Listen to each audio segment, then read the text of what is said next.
Fala minhas amigas, fala meus amigos, tudo jóia? Eu sou Saulo Novaes, um curioso, e sejam todas bem-vindas, sejam todos bem-vindos ao Papo no Auge, um programa focado na troca de ideias, sem censura, sem preconceitos, gerando para você conteúdo muito inteligente, por essas ondas sonoras, sempre um especialista por episódio, muita informação, muito conhecimento sendo gerado de modo a amplificar a voz da ciência, a voz docente, a voz da educação. Eis o nosso propósito, vamos pro auge!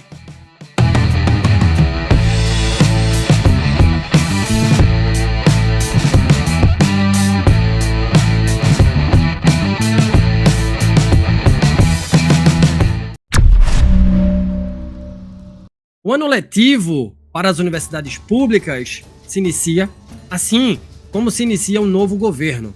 Novas rotas, velhos problemas. Temos falta de recursos, alta taxa de evasão e o desafio de alavancar o ensino, a pesquisa e a extensão universitária, além do desafio de devolver a autoestima às pesquisadoras, aos pesquisadores, às professoras, aos professores deste país. Mas como? Quais são as perspectivas para a educação superior pública no Brasil nos próximos anos? Para responder essas questões, trago a este Papo no Auge uma professora gigante. Com vocês, a professora doutora Joana Célia dos Passos, vice-reitora da Universidade Federal de Santa Catarina, uma das mais excelentes universidades deste país. Um pouco da trajetória da professora Joana Célia. Seu doutorado é em Educação pela Universidade Federal de Santa Catarina, é pós-doutora pela Universidade Nacional Autônoma de México, a UNAM, é intelectual orgânica do Movimento Negro, foi diretora do Centro de Ciências da Educação, da UFSC, é pesquisadora no Grupo de Estudos e Pesquisas Alteritas, Diferença, Arte e Educação, no Núcleo de Estudos sobre Violências, o NUVIC, e no Instituto de Estudos de Gênero, o IEG. Foi consultora da Unesco e do PNUD na formulação de políticas de educação de jovens e adultos, coordenou a formulação e implantação do programa Saberes da Terra junto ao MEC entre 2004 e 2008, é membro da Rede Interuniversitária de Educação Superior e Pueblos Indígenas e Afrodescendentes na América Latina e membro associada da Associação Brasileira de Pesquisadoras Negras, Pesquisadores Negros, ABPN. Integra o Comitê Científico do Centro de Estudos Sociedade, Universidade e Ciência da Unifesp, o Sou Ciência. Atua na coordenação da Rede de Investigações Afro-Latino-Americanas, a RIALA.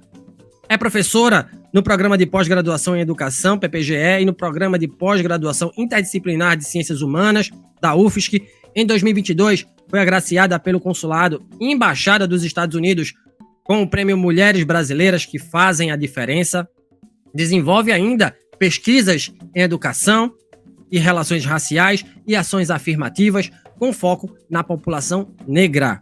Eu não tenho outras palavras a dizer senão que honra, professora Joana Célia, bem-vinda ao Papo no Auge. Como é bom vê-la aqui nesse espaço de saber, quanta admiração, né, eu tenho pela senhora e já estava tentando falar com a senhora há algum tempo, né? Como primeiras perguntas, professora, e eu sempre faço essas perguntas a todos os nossos convidados, as nossas convidadas, como é que surge o desejo, a vontade de ser professora, de ser pesquisadora? Mais uma vez, muito bem-vinda ao Papo no Auge, professora Joana Célia.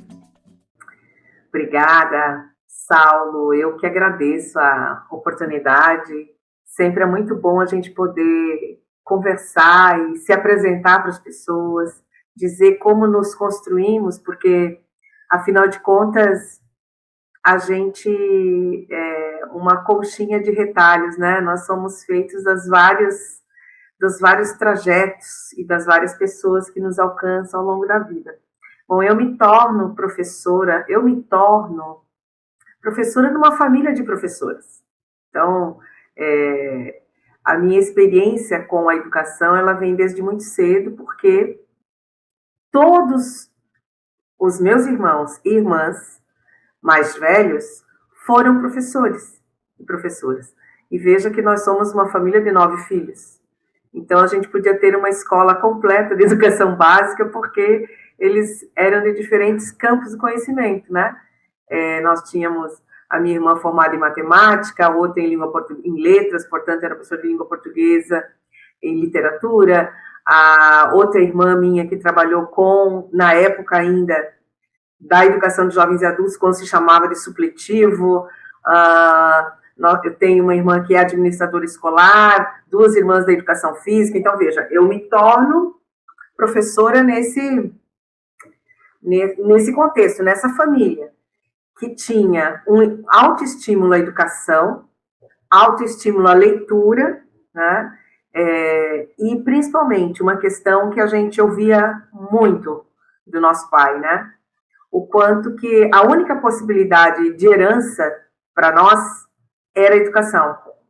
Para uma família negra, nascida numa região colonizada por poloneses e alemães, a única herança, ele repetidas vezes nos dizia, era a educação. E foi aí que eu aprendi também que a educação seria a única alternativa possível para a gente, em certa medida, romper o ciclo da pobreza que o racismo e o capitalismo colocou sobre a gente, né? Então, isso é um pouquinho para dizer a você. Eu fui professora dos anos iniciais, da educação infantil, fui professora do ensino médio, porque trabalhei com formação de professores no curso de magistério. Depois me torno professora universitária, ainda nos anos 90, início dos anos 90, e chego na UFSC há 10 anos atrás. Né? Que história bacana, professora, que história bacana. E algumas similitudes, né? A minha formação também é em letras, e quando eu vejo um colega, né, no caso a sua irmã aí, como professora de letras, isso muito me deixa orgulhoso também, né, por ter feito essa escolha profissional também. Professora, eu não tenho como fugir dessa pergunta, tá? Não tenho como fugir. A senhora já pontuou aí inicialmente. A senhora é bem atuante no movimento negro. A sua pesquisa se debruça sobre essa seara.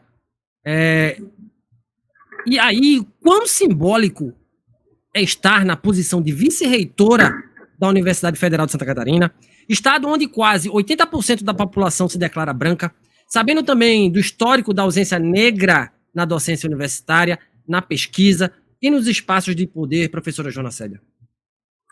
Então, Saulo, eu tenho discutido, por muito tempo, eu era a única estudante, a única mestranda, a única doutoranda, a única, enfim. E agora a gente está vivendo uma condição de ser a primeira. Quer dizer, veja, ser a primeira é muito diferente de ser a única. Ser a primeira me coloca na condição de dizer assim, olha, esse lugar é possível, tá? Para outras mulheres negras, para outras meninas negras, né, estarem nessa posição. Mas eu também entendo que representação é insuficiente, Saulo. A representação já nos mostrou, principalmente nos últimos tempos, o quanto que ser mulher ou ser negra num espaço como esse diz pouco se a gente não tem um projeto, se a gente não está alinhado num projeto coletivo de transformação social. Diz muito pouco. Então eu quero dizer a você que o bom de estar nesse lugar é que eu tenho a dimensão, não só do que eu represento por conta do meu pertencimento, mas porque eu sei com qual projeto eu estou afinada e qual a perspectiva de sociedade, de educação que eu defendo e que é algo que tem sido construído a muitas mãos, né? A minha história de movimento social, que passa pelo movimento negro, mas também pelo movimento sindical, me coloca nesse lugar de dizer, eu sei qual o projeto de educação e de sociedade eu defendo. Bacana, professora. Obrigado mais uma vez por sua fala.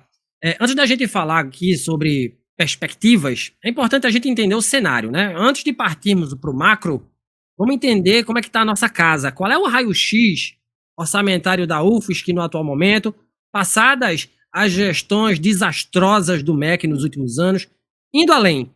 Quão pulsante está a pesquisa, o ensino e a extensão da UFSC depois de passar por tantos vilipêndios, professora?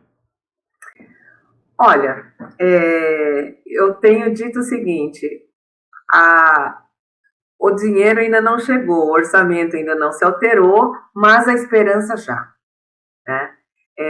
Nós temos algumas, apesar do Ministério da Educação, os professores, pesquisadores, estudantes, técnicos administrativos, continuaram fazendo pesquisa e extensão, gente. Né? Claro, há um custo, não é? Mais reduzido no modo como vai operando, mas a gente continuou fazendo. Isso para dizer a você que a esperança que nos coloca, chega nesse momento, nos diz que a gente vai fazer ainda muito mais, que a gente tem condições de fazer. Se você acompanha as nossas chamadas públicas, feitas pela nossa Pró-Reitoria de Pesquisa e Inovação, ou pela Pró-Reitoria de Extensão, você identifica ali o quanto a gente também tem ampliado o nosso foco de atuação e de olhar, o modo como a gente olha para a pesquisa. Veja que nós tivemos recentemente o lançamento de 3 chamadas que estão vinculadas diretamente com o fortalecimento das mulheres e das meninas na pesquisa. Eu vou me referir a esse em específico, mas tem várias outras chamadas abertas e que já aconteceram, para que as pessoas demonstrem interesse em participar de determinados eixos que estamos elegendo aí a partir das relações que temos com os órgãos de fomento. Essas 3 chamadas que fortalecem as meninas, as mulheres e as meninas na ciência, nós vamos ter uma chamada específica para pensar, para trazer as meninas do ensino médio, por exemplo. Né? Isso é algo na nossa universidade inédito. A gente nunca tinha tido uma chamada com esse fim. Né? Então, isso o que mostra que a gente amplia a possibilidade da gente fazer a pesquisa e incentivar a pesquisa. Por outro lado, nós também estamos buscando, correndo atrás, articulando orçamentos, não é? Para que o nosso orçamento de pesquisa se amplie. Nós também temos dialogado com outras frentes. Para nós é muito importante que a ciência, tecnologia e inovação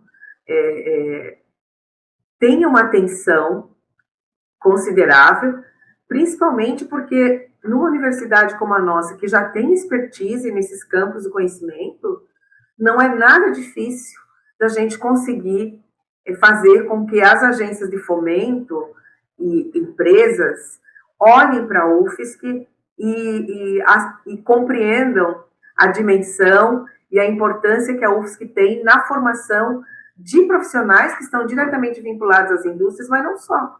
Né?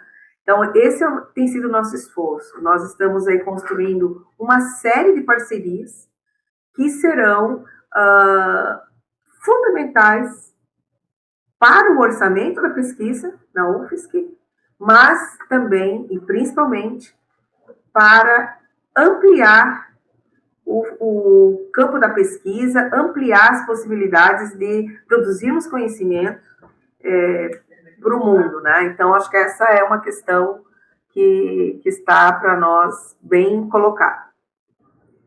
Muito bom, né? Vamos esperançar, como já dizia Paulo Freire. E por falar em esperança, na última reunião de gestores, de reitores e de reitoras, né? O presidente Lula, o presidente falou que estávamos saindo das trevas para voltar à luminosidade. Acredito que a senhora corrobora essa fala, porque a senhora falou anteriormente de esperança, né? O que pode e o que deve fazer o atual governo para beneficiar a educação superior nacional, visando diminuir desigualdades sociais, potencializar a ciência e alçar o Brasil a uma posição de destaque na educação global, professora Joana? Bom, penso que o governo já começa a fazer. Né?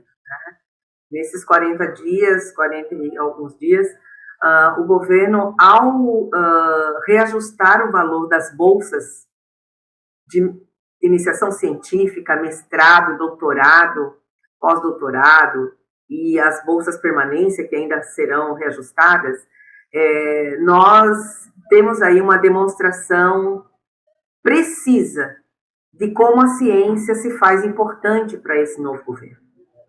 Isso nos deixa muito felizes. Né? Então, veja, que mexe com a permanência dos nossos estudantes, mexe com o desejo de continuidade de formar novos pesquisadores e pesquisadoras, e, principalmente, assegura que aqueles e aquelas doutorandas, mestrandas e estudantes de graduação e iniciação científica possam realizar excelentes trabalhos de pesquisa. Com isso, o que a gente também acredita? Né? Nós acreditamos numa elevação dos valores para a ciência, para a produção do conhecimento, a partir dos editais CNPq e CAPES. Né? Nós acreditamos que isso vai acontecer ao longo do tempo. Mas nós também entendemos que essa dimensão orçamentária não vai se dar em poucos meses.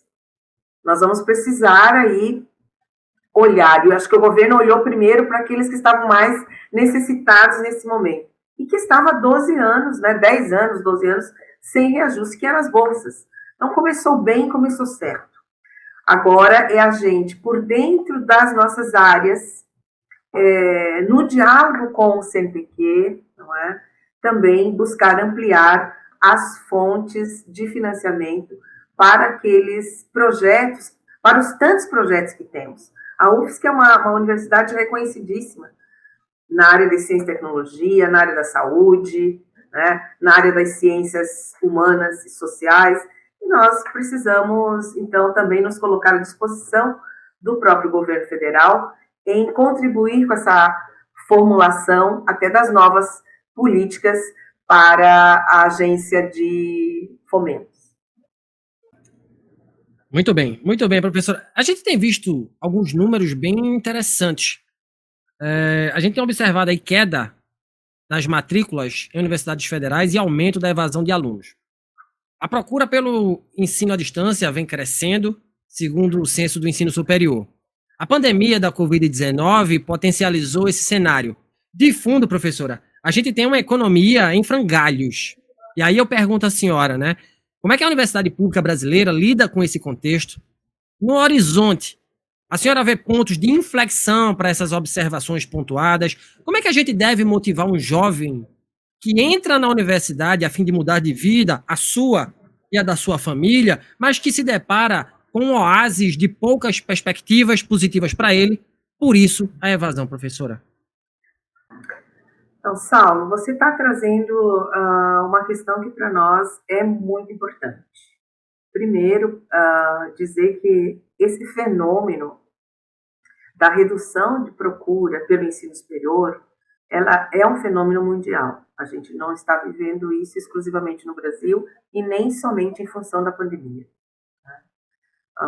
Algumas pesquisas têm mostrado isso para a gente. Bom, em termos brasileiros, né, nós precisamos assegurar a permanência dos nossos estudantes nas universidades. Nós temos um ingresso assegurado, né, por meio das ações afirmativas, mas nós não temos, nacionalmente, uma política de permanência estudantil que permita aos estudantes somente estudar. E nós temos um país em desenvolvimento cujos estudantes que têm chego após os anos 2000 na universidade, por força da nossa autonomia universitária e depois por força de lei federal, são os estudantes oriundos de escola pública, negros, indígenas, quilombolas, né, e que têm um maior nível de vulnerabilidade social, socioeconômica, né? Então, a permanência nós precisamos ter, e é nisso que a gente conta com esse governo que se iniciou, com a necessidade de termos uma política nacional de permanência estudantil. Não pode ficar sob responsabilidade exclusiva das universidades essa demanda que é tão grande para a gente e, ao mesmo tempo, tão importante. Uma outra questão que é importante a gente também trazer é que muitas vagas dos nossos cursos não são ocupadas, nem por meio do vestibular, nem por conta das inúmeras chamadas que nós fazemos, nem por conta do SISU. Então, nós precisamos também olhar por que que isso ocorre com determinados cursos, com determinadas áreas. E abrir possibilidades de ingresso outras, que não necessariamente seja o vestibular ou o SISU. Então, nós temos aí, nós vamos nos debruçar nos próximos tempos, agora, para buscarmos alternativas. Isso será um debate ampliado na universidade e nós queremos contar com todas as pessoas que tenham disposição para participar dessa discussão. Nós precisamos buscar outras formas. Por quê? Por que nós temos tantas vagas ociosas na nossa universidade? Será que é o jovem que não está querendo chegar? Será que são as condições financeiras? Será que são os horários dos cursos? Será que tem a ver com os currículos que têm sido desenvolvidos nas disciplinas? Será que é por conta de alguma disciplina? Será que é por conta de um curso que não tem mais demanda social para se manter no nível que havia? Quer dizer, nós vamos precisar conversar sobre isso. E isso não está para nós. Nós não temos resposta ainda para o que acontece. E nós vamos ter que olhar para nós, para a Universidade Federal de Santa Catarina, nos seus diferentes aspectos, para compreender esse fenômeno e buscar alternativas, né? A busca de alternativas, ela já começa. A gente tem conversado muito com a pró-reitora de graduação, com a pró-reitora de assuntos estudantis e permanência. Temos conversado muito na equipe da gestão, entre os nossos pró-reitores, secretários e secretárias, porque essa é uma preocupação. Nós queremos ocupar todas as vagas da universidade. Eis aí um bom debate, hein, professora? Eis aí um bom debate. A senhora acha que a universidade, o ensino superior, caminha aí, de fato, para um ensino híbrido, professora? Como é que a senhora enxerga, né, essa discussão acerca de novas possibilidades pedagógicas advindas com a pandemia do coronavírus? Como é que a senhora enxerga essa situação nova que se depara à universidade? Eu vejo que não há uma única possibilidade colocada para a universidade. A universidade pode atuar e há espaço para atuar em diferentes frentes, de diferentes modos. Tá? O que eu penso e defendo é que isso precisa ser decisão coletiva. Muito debate público.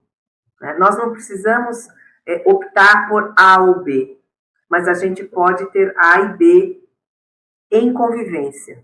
Né? Penso que é muito arriscado dizer que a gente pode deixar de ser o que somos hoje e nos transformarmos em outra coisa, né? Ou no híbrido. Mas também penso que a gente aprendeu muito nesses 2 anos sobre o que é o híbrido. E a gente realizou um ensino remoto, mas nós realizamos o ensino remoto emergencial, sem termos construído ferramentas necessárias para podermos atingir com maior qualidade os nossos estudantes, embora todos os docentes, sem dúvida alguma, realizaram e fizeram o melhor de si nas disciplinas, naquilo que puderam realizar com seus estudantes. Muito bem. Professora, eu vou fazer a última pergunta, talvez uma pergunta boba. Talvez uma pergunta boba. E talvez eu já saiba a sua resposta. A gente tem visto aí, eu vejo, assim, eu gosto muito de mídia social, confesso, gosto, eu interajo, para mim é uma grande, eu uso as mídias sociais como escola, né? Como professor, eu uso para educação. E eu tenho visto também que muitos professores estão fazendo isso, ocupando esses espaços. Inclusive saindo das universidades somente para trabalhar nesses espaços, né? A senhora acha, de fato, que ainda vale a pena ser professor nesse país, ser um pesquisador, pesquisadora nesse país, um país que maltrata tanto, né, que taxa o professor como um ser menor, como um profissional menor, né, que não paga a contento esse profissional, professor, ainda vale a pena nesse país? Eu não sou uma romântica. Eu sou uma pessoa muito pé no chão, eu sou uma professora que aprendeu que gostar da profissão faz com que a gente faça melhor o que a gente se dispõe a fazer. Mas gostar da profissão e para fazer melhor, eu preciso estar envolvida com as lutas da minha categoria, para assegurar a valorização profissional da gente.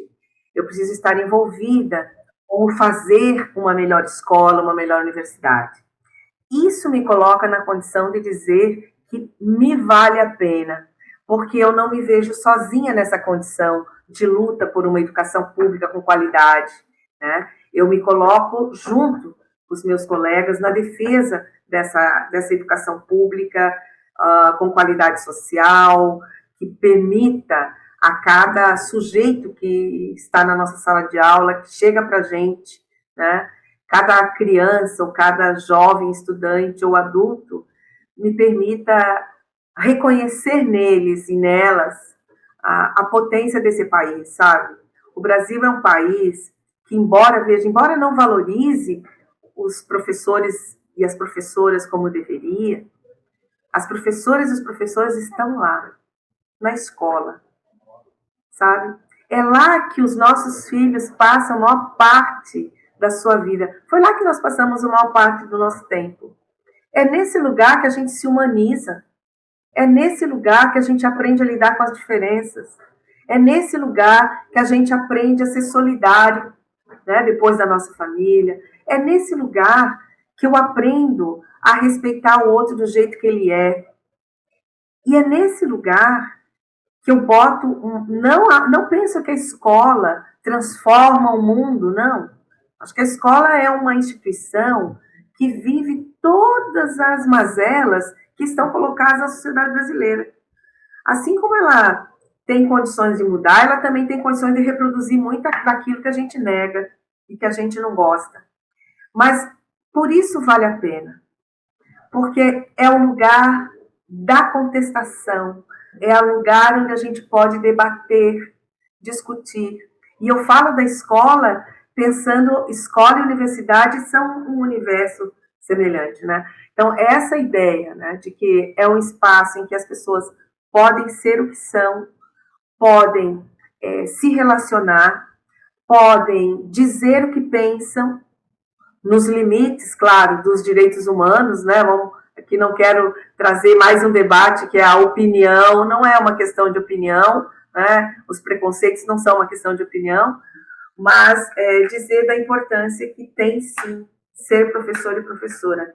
E eu quero muito receber cada vez mais estudantes para os cursos de licenciaturas que desejem ser professores e professoras de física, de química, de filosofia, de história, de geografia, sociologia, língua portuguesa, inglês, nós precisamos, artes. Gente, nós precisamos de tudo isso. Que bacana, professor. Professor, eu fiquei muito emocionado. E fiquei emocionado por quê? Eu tenho 43 anos, vou fazer 43 anos. E são 43 anos dentro do espaço de educação. Eu cresci na barriga da minha mãe, na escola. Criança na escola, subindo o telhado da escola lá em Recife. Né? Depois eu virei professor de língua portuguesa, dei aula em escola, fui pro chão de escola. E agora, servidor de universidade. UFPE, UFSC. Então, assim, eu não trabalharia em outro lugar se não fosse dentro de uma escola, universidade. Então, eu estou onde eu deveria estar. E sou muito grato por isso, lhe agradeço. E chegamos ao fim do Papo no Auge de hoje, esse apoteótico Papo no Auge. Eu conversei com a professora doutora Joana Célia dos Passos, vice-reitora da Universidade Federal de Santa Catarina. Um enorme prazer, professora, conversar com você. Que a sua jornada no reitorado da UFSC seja pleno de êxito e que a sua posição possa, sim, inspirar mais mulheres negras, pois a gente precisa ter mais mulheres negras nos grandes espaços decisórios. Gratidão, professora. Eu que agradeço, Saulo. É um prazer estar aqui conversando com você, com as pessoas que te acompanham, e dizer que a gente está à disposição. A nossa expectativa é sempre poder acolher, conversar, dialogar, chegar nas melhores saídas juntos e juntas para fazer a educação que a gente merece e precisa ter na UFSC. Obrigada. Muito bem. Obrigado, viu, professora? Obrigado de verdade mesmo.